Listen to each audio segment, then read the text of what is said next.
सप्तशृंगी माताची कथा. खूप वर्षांपूर्वी महिषासूर नावाचा एक बलवान राक्षस होता.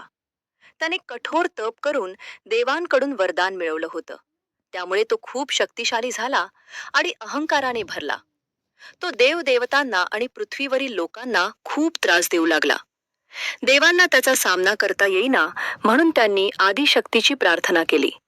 तेव्हा एक तेजस्वी प्रकाश प्रकट झाला आणि त्या प्रकाशातून देवी प्रकट झाली. तीच सप्तशृंगी माता. मातेला 18 हात होते आणि प्रत्येक हातात वेगवेगळी शस्त्रे होती. त्रिशूल, तलवार, चक्र, गदा इत्यादी. ती सिंहावर बसून महिषासुराशी युद्ध करू लागली. हे युद्ध अनेक दिवस चाललं. महिषासूर वेगवेगळे रूप धारण करून लढत होता, पण माताच्या शक्तीसमोर तो टिकू शकला नाही. शेवटी मातेनं आपल्या त्रिशूलाने महिषासुराचा वध केला आणि सर्वांना त्याच्या अत्याचारातून मुक्त केलं. यानंतर माता सप्तशृंगी गड येथे विराजमान झाली. ते ठिकाण आज एक पवित्र तीर्थक्षेत्र आहे, जिथे लाखो भक्त दर्शनासाठी येतात.